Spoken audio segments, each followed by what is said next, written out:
change nothing. Pick me up round 3 and wear that black skirt, a cut just above your knee.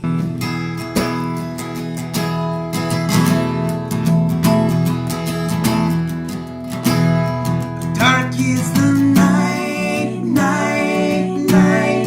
Cold is the ground, ground, ground. Weary day.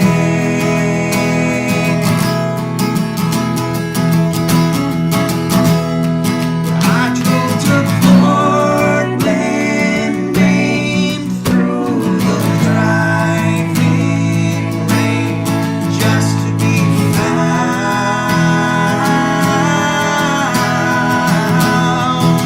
Yeah, the dark is the night, night, night. A cold is the ground, ground, ground. I'm coming home.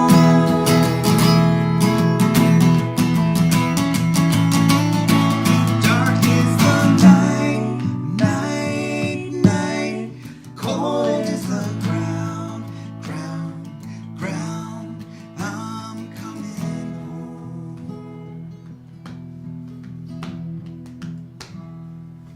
All right.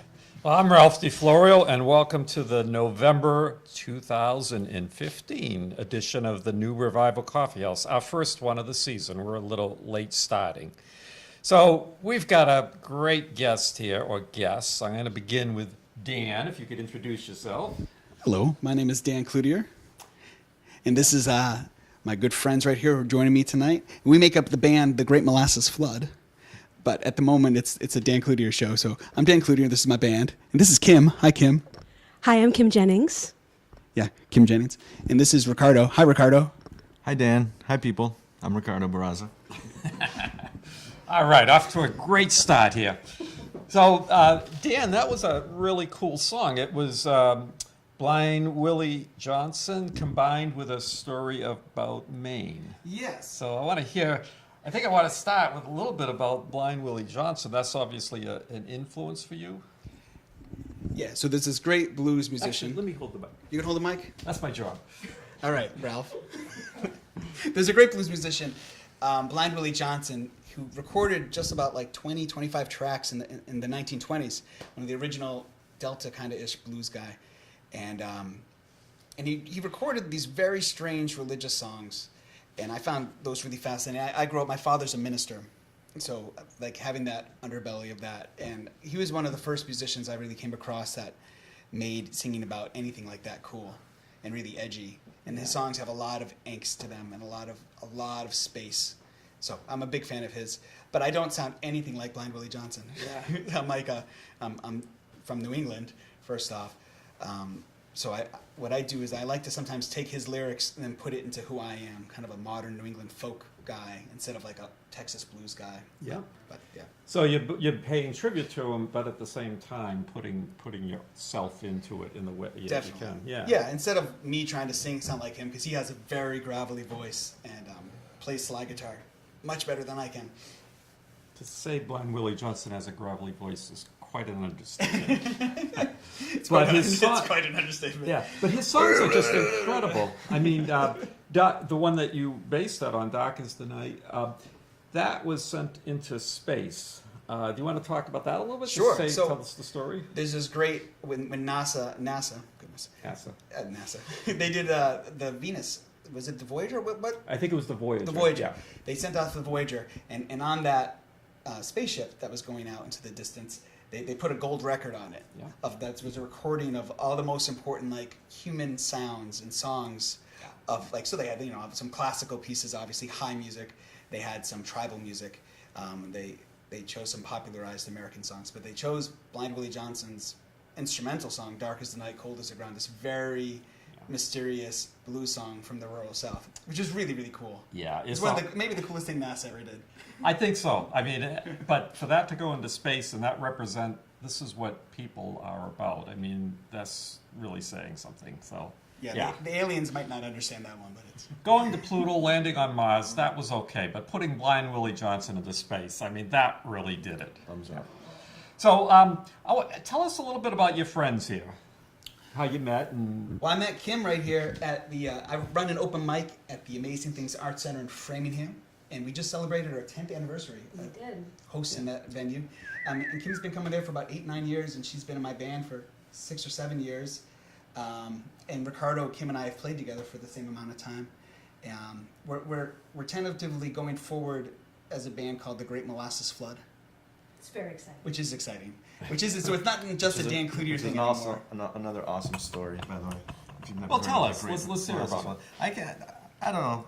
Tell the story, Ricardo. Okay, I'm not good with the If you don't details, say but it's like the they'll 1900s. correct you if you're wrong. Yeah, right? 1800s. 1919. 1919. Okay, right? see?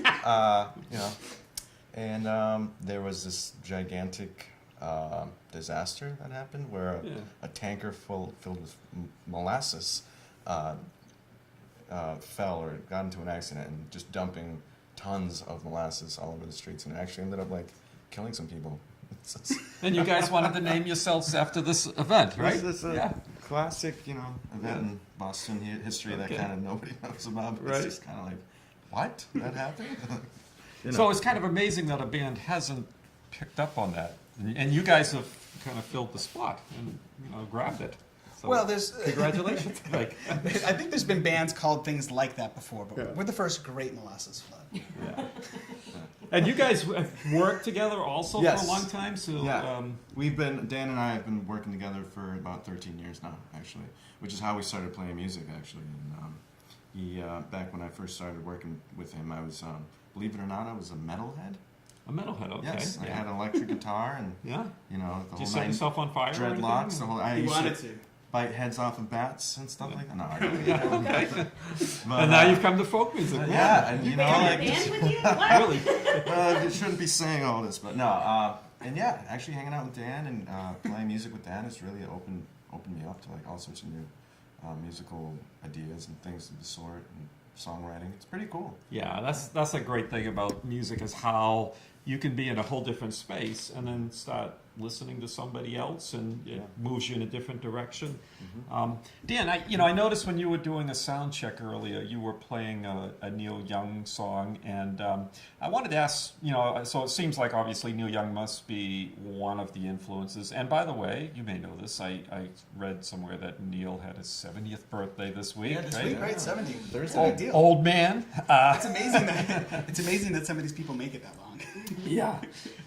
But who, besides Neil, who are some of the other influences that you can think of that got you going early on?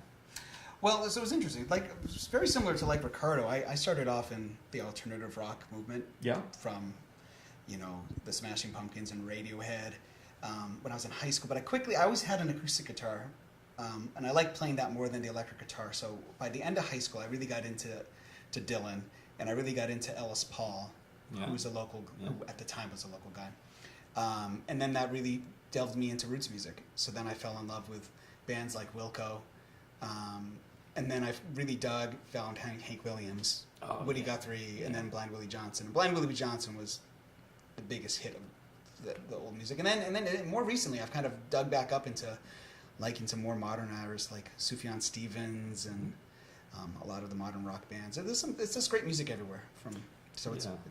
Try to be influenced by everything, What? Were you in a metal band as well by any chance? I was not. No, I was. In contrast to these fine gentlemen, I cut my teeth playing piano covers of like '80s pop and hair bands. Yeah, And she was in the a cappella group. I was, and I did a cappella. So like some of the like jazz standard type stuff, a little Ella Fitzgerald and How High the Moon, and in college time it was Tori Amos, and then after that it was learning about the folk scene, so Darrell Williams and Sean Colvin and Martin Sexton and Peter Mulvey, and just there's this wealth of music right here that was right here around us. It's just so amazing, and not for nothing, hanging out with people and getting to know their music has influenced me such a great deal. Like I have songs that would never exist if not for someone if not for this person anyway, like Dan or any other of the friends from kind of our local music community. What, songs that exist in terms of songs that you've written, you mean? Yeah, that have been influenced. Like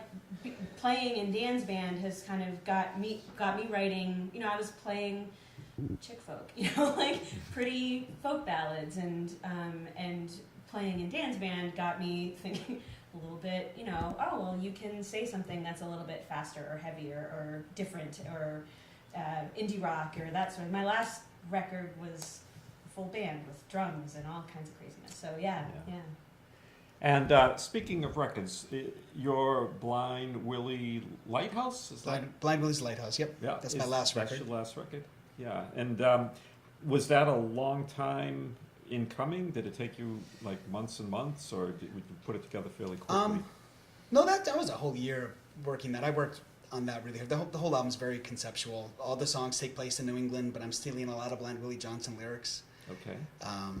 And it's a very intentional, well planned out album. We recorded it. Kim and I was part of that. We recorded that over 4 or 5 months, and yeah, it was a long process, but it was well thought out. Yeah. What a great idea. I mean, I think that's fascinating. Well, because the folk music is, and all music by, all the major music that we listen to that's not classical music, it's we're just stealing from each other.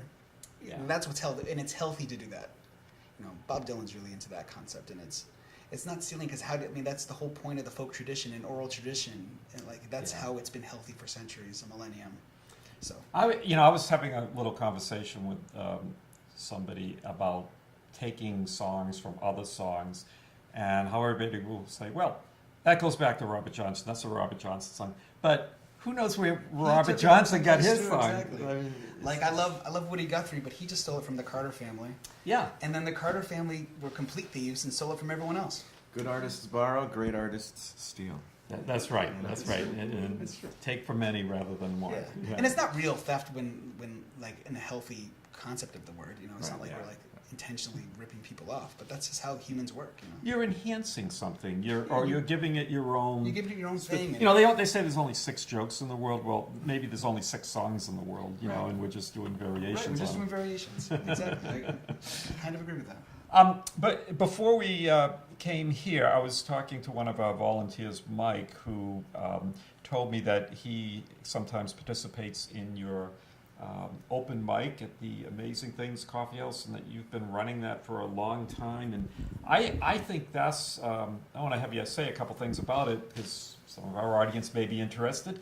But I think that's a great thing, to bring other musicians, aspiring musicians together, and it must be wonderful just to hear 10 or 20 people play their songs every week. I mean, what got you going on that, and why do you stick with it for so long? Well, I stick with it. I've been doing it for 10 years. Amazing Things Art Center. It's amazingthings.org. It's every Thursday night, except for Thanksgiving, which is coming up. Okay. Yeah. So don't show up on Thanksgiving. And I guess it feels like it's been a long time now this week, because we celebrated 10 years, but there's so many reasons why you do it. At first I did it because it helped my name get out into the community, and everyone does things, but Kim's one of my best friends now, and we met there, the music that we make, but it's not just that. I've seen people grow up from absolute beginners to become people who have toured around the country, through the open mic that I run, and that's just what music's about. Music's about bringing people together and making community. Yeah. And I think when we think about music in this idea that American Idol, and that there's superstars that are set apart from other people, it's a very unhealthy balance, right? Because music is for everybody, and the best kind of music is music that gets everybody involved in it. Not everyone can sing or be the leader of a band, but everyone should be part of the chorus and choir of music, and that's what a healthy musical society is. And I worry it for America and that standpoint. But a place like an open mic is where you see people really break down those barriers, and you can see people really begin to express themselves, sing when they were afraid to sing before, realize they have a voice, and then all the positive artistic things too, that people begin to become artistic, and they can begin to express themselves that way. So it's been nothing but a joy to do for 10 years, and I've seen just tremendous friendships grow and people just really mature, and it's a cool thing. Yeah. Well, congratulations for doing it for 10 years at this point. And I think anything that's inclusive and gets people out singing and participating in music and making connections like you've made, and I'm sure that there's been hundreds of others that have come up, and I think that's just fantastic. That's really what it's about in my book. Before we close out, I want to, if folks are watching and but not here, they may be asking, how can I get a CD, or what? So what would they do? So I have a website, just dancloutiermusic.com, Cloutier. Kim's actually a fantastic singer-songwriter in her own right. She has 2 albums out. It's kimjenningsmusic.com. Ricardo's in a fantastic cover band, Stereo Love. Stereo Love. Stereo Love. He just played 2 gigs back. This is his 3rd night of gigging in a row. Yeah. And you can find them on Facebook. And they just played in Boston last night. What where'd you play in Boston? The Bostonia, and you know, all over the place. Excellent. Yeah. Yeah. So we're all doing it. That's really great. Well, why don't, And speaking soon to be GreatMolasSFlood.com. So yeah, all right. Well, look that is that that'll People be. watch the lie. I Go guess buy it. We gotta go buy it. we'll have to go to your website to find the link to it and all that. But The flood will rise. the flood will rise, and you'll be hearing about it. But you heard about it here first, right? Let's wrap up and bring another song out. And thank you very much.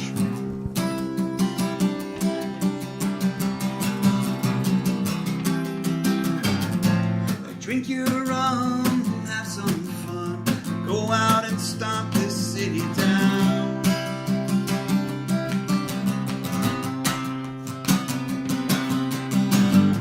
That sugar cane gets in your brain, making all the girls look so fine.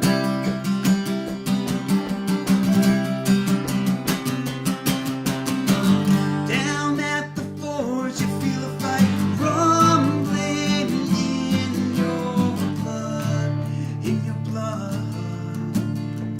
It's the great molasses flood. All right, you know where it came from, folks. See you around. Thanks, guys.